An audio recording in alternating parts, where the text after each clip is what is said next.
विधीन्द्रादिदेवं सदा स्तूयमानं समाधिस्थमूर्तिं भजे ज्ञानदेवम्। ओम नमो ज्ञानेश्वरा करुणाकरा दयाळा, तुमचा अनुग्रह लादलो पावन झालो चराचरी। मज दिसत असो परम विख्यात, जजान ब्रह्म याचा सुतो। नारद जाण नाम तितेक्षु तयाची आचरणी नमनगा। जेने धर्म दिदविलाची बळी, तो संभाजी जाण नवाळी। काव तरला जयाची एकुळी, तया छत्रपतीची आचरण कमळी। साष्टांग नमन करीत असो मस्तक हे पायावरी।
मस्तक हे पायावरी, या वारकरी संतांच्या दुःखाची साठी ते मिळे सुख। अनाथाची भूक दैन्य जाय, उदाराचा रान पंढरीत आहे। उभारोनी बाहे पालवितो। प्रस्तुत प्राप्त स्थळी प्राप्त प्रसंगी संप्राप्त सेवेसाठी निवडलेला अभंग देहूचे सुप्रसिद्ध साधू वारकरी संप्रदायाच्या कलशस्थानी विराजमान असलेले, स्वतःच्या संसारावरती तुळशी पत्र ठेवून जगाचा संसार सुखाचा व्हावा या उद्देशाने हयात जीवनामध्ये नवे नवे आजही तुम्हामांच्या सर्वांच्या मध्ये गाथ्याच्या रूपाने हयात असलेले महाराष्ट्र भूषण जगद्गुरु जगद्वंदनीय श्री संत तुकोबाराय यांचा 5 चरणाचा उत्कृष्ट असा अभंग असून, सेवेसाठी निवडलेल्या अभंगाच्या माध्यमातून श्रीमंत श्री तुकोबाराय या पंढरी क्षेत्रामध्ये कसा आदान प्रदान किंवा सात्या लोट्याचा व्यवहार घडतो, या अभंगाच्या माध्यमातून तुकोबाराय आपल्याला सांगत आहे।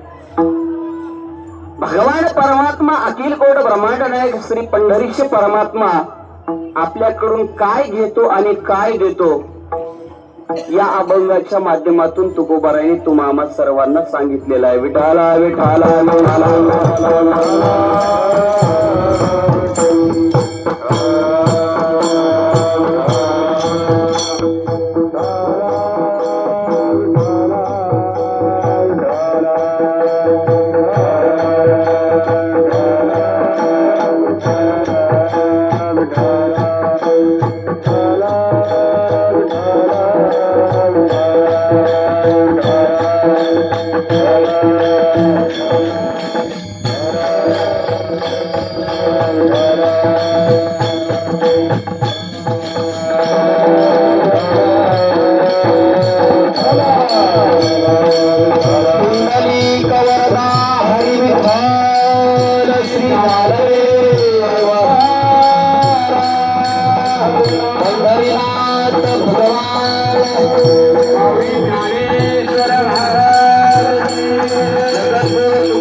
शिवाजी महाराज विठाला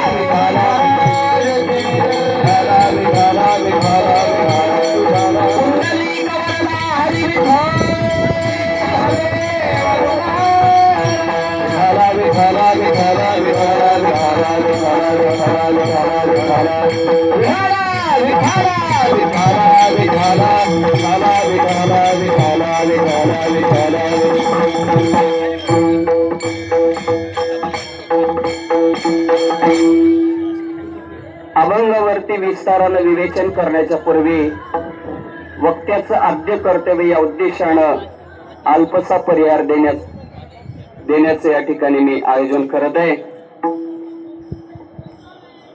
संत हृदय सम्राट माऊली महावैष्णव साधकांची मैबाप योगियांची माऊली सकल कंठभूषण अलंकापुर निवासी श्री संत ज्ञानोबाराय यांच्या महाआषाढी पालखी सोहळा 2026 या अनुषंगाने गेली 8 तारखेला प्रस्थान झालं तेव्हापासून आज आषाढी एकादशीच्या महान पर्व काळापर्यंत आपण हरिभक्तीपरायण रंगनाथ महाराजजी ताटे यांच्या नियोजनामध्ये आयोजनामध्ये आपण गेली 17-18 दिवसापासून वारीमध्ये चालत आज भूवैकुंठ नगरी पंढरी या नगरी क्षेत्रामध्ये आपण उपस्थित झालेलो आहोत. तुम्ही आम्ही सर्वजण ज्ञानोबारायच्या भगवान पंढरीश परमात्म्याच्या नामस्मरणामध्ये तल्लीन होऊन या भूवैकुंठामध्ये असलेले एक पवित्र तीर्थक्षेत्र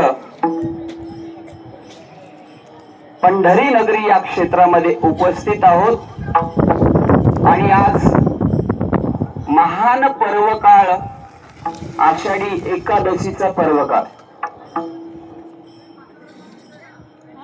महाराजांनी तर स्पष्ट सांगितलंय, जे एकादशी धरत नसेल, जो व्यक्ती मनुष्य जन्माला येऊन नरदेहाची प्राप्ती होऊन अमूल्य मोलाचा आपल्याला देह मिळून सुद्धा एकादशी धरत नसेल किंवा एकादशीच्या दिवशी अन्न ग्रहण करत असेल, ते अन्न नसून ती स्वान विष्ठा आहे म्हटले महाराज. एकादशीच अन्नपान जे नर करती भोजन स्वान विष्ठे समान जाण. हे अन्न नसून काय नव्हे नव्हे तर ते जगामधले जेवढे पाप आहेत तेवढे पाप त्या अन्नाचा आश्रय करून राहतात आजच्या दिवशी. का? जो कोणी तो अन्न सेवन करेल त्या अन्नासोबत ते अन्न खात नाहीत बरं का महाराज. ते काय खातात? पाप खातात, पाप खातात. म्हणून एकादशीचा पर्वकाळ आहे आणि हे एकादशी करणं हे वारकऱ्यांचं आद्य कर्तव्य आहे. विठाला विठाला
एकादशी एकादशी करीन उपवासी.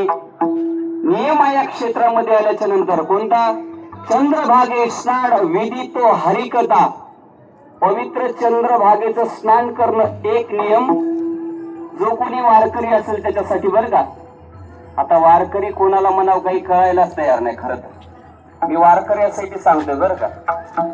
कारण वारीमध्ये येऊन जर ते दोन्ही हात वर करून जर द्रोण मागत असतील त्यांना वारकरी तरी कसं म्हणा बाबराव महाराज. फार अवघड झाले. आता गर्दी ही जत्रा यात्रा राहील नाही, जत्रा झाली. मी म्हणतोय जत्रा. अहो घरदार सोडून संसार लेकर बायका पोर एवढा 8 तासानं आपण वारी करायला यायलो. आणि पाण्याच्या बाटल्या दुरण हातात घेऊन आपण रस्त्यामध्ये बारीला लागायसाठी आलो का? कोणाला वेळ आहे सांगा बरं? आज कोणाला वेळ आहे या धावपळीच्या युगामध्ये? कोणाला वेळ आहे? 2 मिनिट 5 मिनिट सुद्धा माणसाकडे वेळ राहिलेला नाही.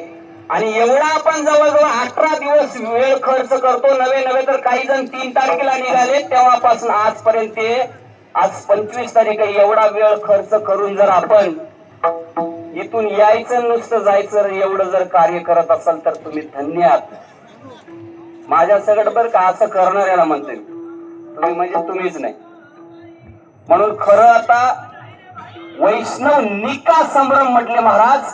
निका वैष्णव कोणाला म्हणावं कळायलाच तयार नाही सरपंच. कोणाला म्हणावं निका? अवघड झाले खूप. पण महाराज नियम आहे या क्षेत्राचा. चंद्रभागेचं स्नान आणि कुठेही कीर्तन ऐकू चालू असेल ते हरिकथा श्रवण करणं हे वारकऱ्यांचा नियम आहे. श्रवण करणं. पण कीर्तन चालू असताना पालामध्ये बसून ऐकतात किंवा झोपून, मी म्हणतो ते गोदडी रूपी हॉस्पिटल मध्ये ऍडमिट असतील सध्या.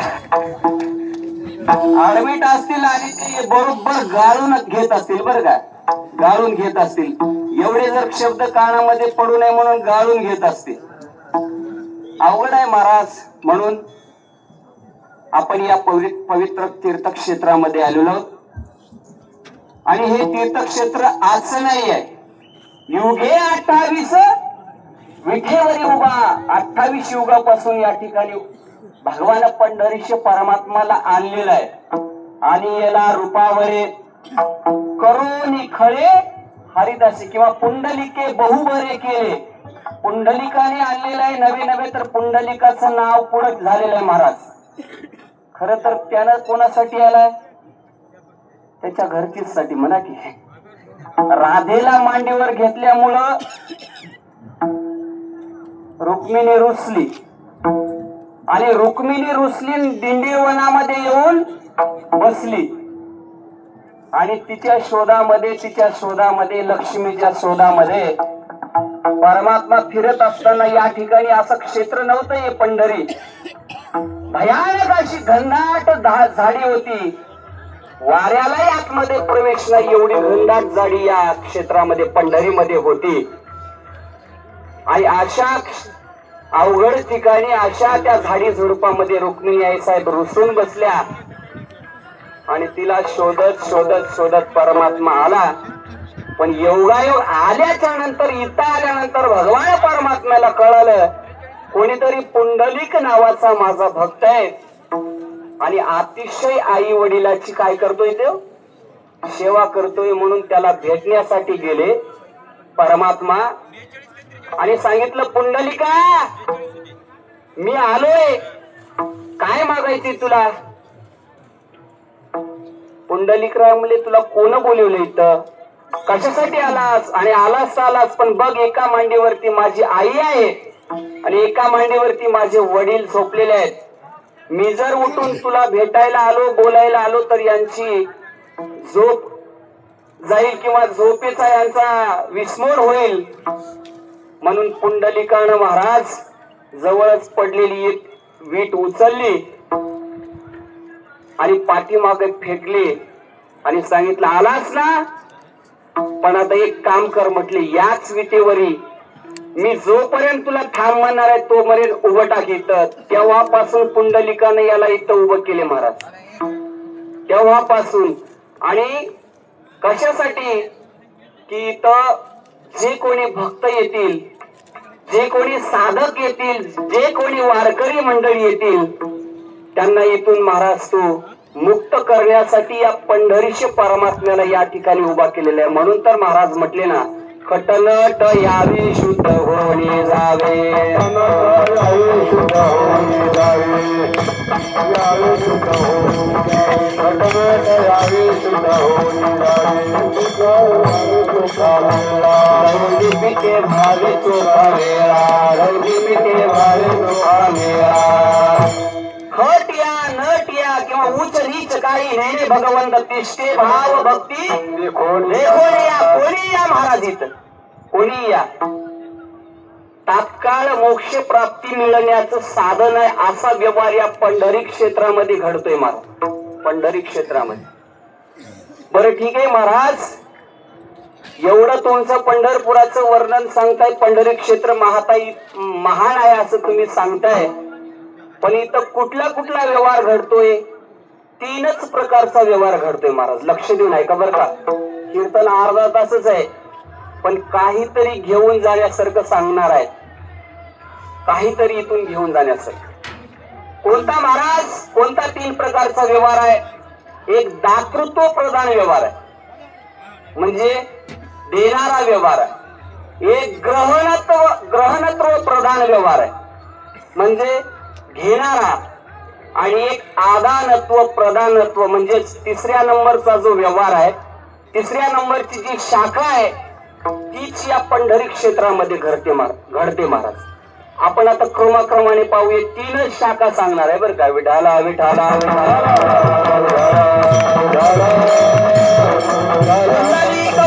हरी विठाल.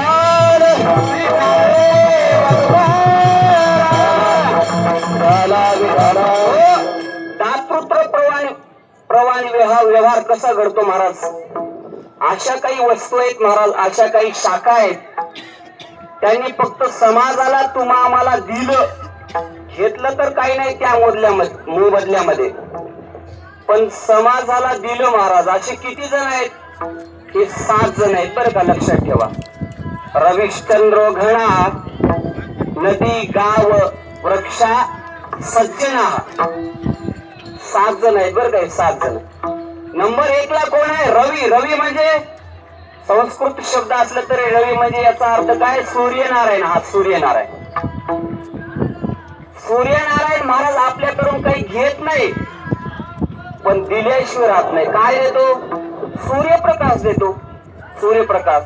समजा सूर्यनारायण एखाद्या वेळेस ठरवलं की 6 महिने आपण नर्मदा परिक्रमा करायला जावं, तर आपल्याला काय अंधारामध्ये काय कळेल महाराज? एखाद्या वेळेस समजा दिवसाच्या टाइमला तरी कळल, पण रात्रीच्या वेळेला किती अवघड आहे.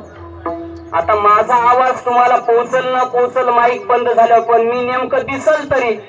पण रात्रीच्या वेळेला कीर्तन चालू असल्यावर लाईट गेली, काय दिसणार आहे महाराज? काय दिसणार आहे? लाईट गेल्यामुळं घोळ. पण कृत्रिम लाईट आपल्याला देते रात्रीच्या वेळेला, पण त्या लाईटच्या मोबदल्यामध्ये आपल्याला लाईट बिल भरावं लागते.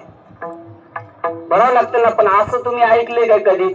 सूर्यनारायणानं दिवसभर लाईट दिला आपल्याला आणि त्याच्या मोबदल्यामध्ये एखाद्याने बिल भरले. कोणी भरले काय साहेब? भरले कोणी? असं नाही महाराज. फुकट देणार आहे. फुकट घेत तर काही नाही, पण आपल्याला देतोय महाराज. एखाद्या वेळेस लाईट गेल्यावर किती पंचायत होती बघा. एका माणसाचा नित्यनेम होता, एका व्यक्तीचा, तर तो दररोज 5 घास आपल्या बायकोला भरवायचा. जेवायला बसलं संध्याकाळी 5 घास पहिल्यांदा आपल्या बायकोला भरवायचा, नंतर ते अन्न खायचं. पण त्याचा नियमच होता महाराज. पण जेवताना बी काही काही नियमच आहेत बरं का. जेवताना पहिले 5 घास घेताना 5 मंत्र म्हणावं लागतात. कोणकोणते सांगू का? ओम प्राणाय स्वा, अपानाय स्वा, व्यानाय स्वा, उदानाय स्वा आणि समानाय स्वा. हे 5 मंत्र जर आपण म्हणलो ना, ते अन्न राहत नाही, तो प्रसाद होतो. प्रसाद. आणि तो प्रसाद आपण ग्रहण केल्याच्या नंतर जो आपल्या शरीरामध्ये अग्नी आहे, अग्नी, त्याचं नाव आहे जठर अग्नी. तो जठर अग्नी आपल्याला पचवण्याचं काम करतो महाराज. आणि हे 5 मंत्र म्हणून जो कोणी भोजन करत असेल ना, जो कोणी, त्याला पोटाचे विकार होत नाही. तर हे शास्त्रामध्ये वर्णन आहे महाराज. पण आता आपण जेवायला बसलं ना, तर कडवा खाणाऱ्यामध्ये ना आपल्यामध्ये काही फरकच नाही. कारण आल्याबरोबर काही तर आता महाराजांना किती ओरडू द्यावा, हरे राम म्हणू द्या की भाऊसाहेब पाटला नाही म्हणू द्या, तरी आल्या सुरूच राहत्या. असं जर खाल्लं ते अन्न नसून काय सांगितलं मी तुम्हाला. आता ते पुन्हा मी सांगणार नाही महाराज. म्हणून 5 मंत्र अन्न घेत असताना म्हणायचे. पंचमहाभूतांना ती आहुती आहे. 5 मंत्र राहिले की लक्षात? कोणते कोणते सांगा बरं. ओम प्राणाय स्वाहा, अपानाय स्वाहा, व्यानाय स्वाहा, उदानाय स्वाहा आणि समानाय स्वाहा 5 मंत्र आहेत बरं काही. 5 मंत्र म्हणायचे. पण त्याचा नित्य नियम मंत्र म्हणण्याचा नव्हता महाराज. तो बायकोला 5 घास भरवायचा बरं का, आपल्या बायकोला. पण एके दिवशी प्रसंग असा घडला, तो जेवायला बसला, ऑफिसवरून घरी आला आणि पत्नीने सांगितलं, ऐकलं का? तो म्हटला काय? जेवायला स्वयंपाक तयार आहे, बसून घ्या म्हटलं. जेवायला बसला तो, पण घोळ असा झाला महाराज, तो मोबाईल पाहत पाहतच जेवायला बसला. आता मोबाईलचं एवढं वेळ लागलेलं आहे माणसांना, मोबाईल मुळे काय काय होईल काही सांगता येत नाही. एक ऑफिसवरून घरी आला, घरी येत असताना महाराज दुसऱ्याच्याच घरामध्ये शिरला मोबाईल पाहत पाहत, दुसऱ्याच्याच. पण त्या घरामध्ये असणारी स्त्री सुद्धा मोबाईलच बघत होती. तिला वाटलं आपला मालक ऑफिसवरून आला म्हणून लगेच तिनं चहा ठेवला आणि चहाचा कप त्या डायनिंग टेबल वरती ठेवला. यानं तो कप उचलला, कोणाचा कोणाला मिळ नाही, चहा घेतला आणि चहा घेतला तोपर्यंत तिचा खरा नवरा आला. तवा यानं बघितला, म्हणला रॉंग नंबर लागलाय. तो तिथून उठला, पण आपल्या घरी गेलं तरी तिथंही मोबाईलवरच बघत होत. मोबाईल मुळे हा घोळ घडला महाराज. पण तो तसा जेवत असताना मोबाईल पाहत होता आणि पाहत असताना नेमकंच त्यांच्या घरामध्ये सासूबाई आलेली होती. त्यांच्या कोणाच्या? जेवण करत असणाऱ्यांच्या सासूबाई आल्या होत्या. पण त्यांना काही माहित नव्हतं सासूबाई आल्यात म्हणून. आणि नेमकं सासूबाई त्याची पत्नी ज्या जागेवर बसायची त्याच जागेवर बसली. हा मोबाईल पाहत पाहत पाहत पहिला घास उचलला, असं केला. सासूबाईनं तो ग्रहण केला. दुसरा घास सासूबाईला वाटलं किती प्रेम आहे आमच्या जावयाचं, किती जीव लावत असेल माझ्या लेकीला, किती जीव. 5 घास खाल्ले महाराज. 1, 2, 3 झाले, तेवढ्यात लाईट आली. लाईट गेल्यावर काय गोंधळ होते हे सांगतो बरं का, हा मुद्दा विसरू नका. तेवढ्यात लाईट आली, बघितलं, सासूबाई लाजली, जावाई बी लाजले. जावयाने बघितलं आणि विचारलं, सासूबाई तुम्ही कधी आलात? सासूबाई म्हणली, पहिल्याच घासाला आले म्हणले. पण दोघंही लाजले. एवढ्यामध्ये पत्नी आतमधून आली. तुमचं काय चाललंय म्हणले. काय नाही, सासूबाई कधी आल्या असं विचारलं महाराज. हा जो घोळ घडला ना, कशामुळे घडला? हा लाईट गेल्यामुळे. मुद्दा ध्यानात ठेवा बरं का, विनोद ऐकू नका, फक्त मुद्दे ध्यानामध्ये ठेवा. मग लाईट 5 मिनिटं गेली किंवा लाईट मिळवण्यासाठी आपल्याला वीज त्याचा मोबदला द्यावा लागतो. पण आपल्याला दिवसभर हा सूर्यनारायण फक्त देण्याचं काम करतो. हा सूर्यप्रकाश देतो. आपल्याला 1 नंबर झाला. दुसरा नंबर काय? रविश्चंद्र. चंद्र सुद्धा महाराज शीतल प्रकाश देतो. शीतल भगवंताने सांगितलेलं आहे 13व्या अध्यायामध्ये, मला काही आठवणार नाही आता. मीच पौर्णिमेच्या दिवशी अहम काहीतरी श्लोक आहे महाराज, सांगा. अहम सोमो भूत अहम वैश्वानर भूता प्राणिनाम देहमाश्रितम प्राणापान समयुक्तम पचमान्नम चतुर्विधम. हा श्लोक आहे. कारण कमी आधीच झालं तरी गुरुवर पाठीमागात, त्याच्यामुळे काही कमी नाही बरं काय. हा नाही, बोलता बोलता विचारावं बी लागला. आणि यांना विचारू नाही तर कोणाला विचारावं, बरोबर आहे की नाही. मग महाराज हा तर पौर्णिमेच्या दिवशी समुद्राला भरती ओटी येते ना, ते सुद्धा चंद्राच्या शीतल प्रकाशानं येते. शीतल प्रकाशानंच बरं का महाराज. तो शीतल प्रकाश देतो म्हणून समुद्राला भरती ओटी येते. पण चंद्र त्या मोबदल्यामध्ये काही घेत नाही. रवी चंद्र घना. घना म्हणजे ढग. ढग हे ढग पहा ना. आता असं ऐकलंय काय, ढग पाऊस पडल्याच्या नंतर आपण त्याला काही मोबदला दिलाय काय? बरं नव्हे तर पाऊस असाही विचार करत नाही. हे इथं ऊस लावलेला आहे, या ऊसावरच पाऊस पडावं आणि अनेक ठिकाणी पडू नये असं कधी विचारत नाही महाराज.